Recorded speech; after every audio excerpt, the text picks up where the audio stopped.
శివన్న చెప్పినట్టు 32 ఏళ్ల బీసీ మహిళ గీతాంజలి గారు చేసిన పాపం ఏంటి? గీతాంజలి గారు ఒక రాజకీయ ఆరోపణ చేయలేదు, ఒక పార్టీ మీద కామెంట్ చేయలేదు, ఒక పార్టీ నాయకుల మీద కామెంట్ చేయలేదు. ఇళ్ళ పట్టా శివన్న చేతి మీద అందుకొని ఆ ఆనందంలో వాళ్ళ ఇంటికి వచ్చే స్కీమ్స్ గురించి, లబ్ధుల గురించి, బెనిఫిట్స్ గురించి ఆమె మాట్లాడారు. సంతోషంగా మాట్లాడారు, ఎంతూజియాస్టిక్గా మాట్లాడారు, తెలుగులో ఇంగ్లీష్లో చాలా చక్కగా మాట్లాడారు. దాన్ని అందరూ వైరల్ చేశారు, పోస్ట్ చేశారు.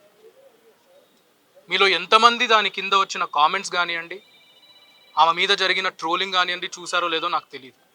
దాన్ని ట్రోలింగ్ అనరు, టెర్రరిజం అంటారు. నేను ఈ ప్లాట్ఫామ్ వాడుకొని మీకు అందరికీ ఒక విజ్ఞప్తి చేయాలనుకుంటున్నాను, ఒకటి చెప్పాలనుకుంటున్నారు. మీరు గమనించండి, ఇక్కడ ఉండే మా పార్టీ సీనియర్ మహిళా లీడర్లు ఉన్నారు, సోషల్ మీడియాలో యాక్టివ్గా ఉండే వాళ్ళు ఉన్నారు, విలేకరులు ఉన్నారు, women leaders, women journalists, women cadre members, వీళ్ళందరూ కూడా టీడీపీ ఇంకా జనసేన చేసే రాక్షసత్వానికి, సోషల్ మీడియా టెర్రరిజంకి వీళ్ళందరూ కూడా విక్టిమ్స్. వాళ్ళు వాడిన భాష గీతాంజలి గారి కేసులో అన్పార్లమెంటరీ లాంగ్వేజ్, మనం చెప్పలేం. మళ్ళీ పిరికోళ్ళు, వందల అకౌంట్లు, వందల కామెంట్లు ఉంటాయి, అన్నీ కూడా ఫేక్ పేర్లు, ఏవో 2-3 నిజం పేర్ల మీద ఉంటాయి. అమెరికాల నుంచి చేస్తారు, యూకేల నుంచి చేస్తారు, విపిఎన్లని వాడుకుంటారు, ట్రేసబిలిటీ ఉండదు. అన్నిటికంటే దురదృష్టకరం ఏంటిదంటే, ఈరోజు గీతాంజలి గారు చనిపోయిన తర్వాత అందరం అనుకున్నది ఏంటిది? ఇది రాజకీయం కాదు, రాజకీయం చేసే టైం కాదు, సోషల్ మీడియాలో ట్రోలింగ్ అనేటిది జరగకూడదు, సోషల్ మీడియాలో ఇలాంటి టెర్రరిజం జరగకూడదు అని ప్రతి పార్టీ ఒక స్టాండ్ తీసుకోవాల్సిన నేపథ్యంలో మీరు టీడీపీ వాళ్ళ ఆఫీషియల్ హ్యాండిల్స్ ఈరోజు చూడండి, వాళ్ళ స్పోక్స్ పర్సన్స్ ఏం మాట్లాడుతున్నారో చూడండి. ఎక్కడ కూడా మేము బాధపడుతున్నాము, గీతాంజలి గారు అని ఒక మహిళ చనిపోయినందుకు మేము బాధపడుతున్నామని ఒక్కరూ చెప్పడం లేదు. ఇది కూడా వైఎస్ఆర్సీపీ చేసే రాజకీయం అంట. అసలు గీతాంజలి అన్న మహిళ చనిపోలేదంట, యాక్టింగ్ చేస్తున్నారంట. యాక్సిడెంట్ కేసుని మనం సూసైడ్ అని చెప్తున్నామంట.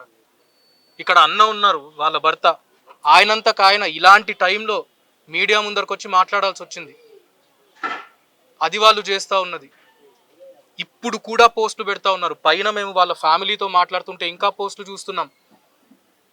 ఆ అమ్మను, గీతాంజలి అమ్మను మేము సోషల్ మీడియా ఆఫీస్కి ప్రతిరోజు పిలుస్తున్నామంట, ఆమెకు ట్రైనింగ్ ఇస్తున్నామంట. ఇలాంటి అలవాట్లు టీడీపీ వాళ్ళకు, లోకేష్కి, చంద్రబాబు నాయుడుకు, పవన్ కళ్యాణ్కు ఉంటాయేమో కానీ వైఎస్ఆర్సీపీ వాళ్ళకు అస్సలు ఉండవు. నేను అది గర్వంగా చెప్తున్నాను. నేను అడిగేది ఒక్కటే, ఈరోజు న్యాయం ఏం జరుగుతుంది? ఒక మనిషి, ఒక నిండు ప్రాణం పోయింది. ఒక తల్లి, ఒక భార్య, ఒక కోడలు, ఒక కూతురు, ఒక చెల్లి, ఒక అక్క చనిపోయారు. దీనికి బాధ్యులు ఎవరు? చేసింది కొంతమంది, వందల మంది కామెంట్లు పెట్టింది వందల మంది ఇండివిజువల్స్ అవ్వచ్చు, ఫేక్ అకౌంట్ల వెనకాల ఉండవాళ్ళు అవ్వచ్చు, కానీ చేయించింది మాత్రం ఖచ్చితంగా చంద్రబాబు నాయుడు, నారా లోకేష్, పవన్ కళ్యాణ్ మాత్రమే. నేను ఈ ప్లాట్ఫామ్లో బీజేపీ వాళ్ళను కూడా సూటిగా ఒక సవాల్ అడుగుతాను. ఇలాంటి పార్టీలతో మీరు పొత్తులు పెట్టుకుంటున్నారు. ఇంటర్నేషనల్ మీడియాలో, నేషనల్ మీడియాలో ఏమో డీప్ ఫేక్స్ గురించి, ఆన్లైన్ ట్రోలింగ్ గురించి నరేంద్ర మోదీ గారి ఫోటోలు పెట్టుకొని ఆర్టికల్స్ రాస్తారు. మరి ఇప్పుడు మీరు ఈ అలయన్స్లోకి ఏదైతే ఎంటర్ అయ్యారో, మీ పార్ట్నర్లు ఎవరు, ఆన్లైన్ సోషల్ మీడియాలో ఏం చేస్తున్నారు?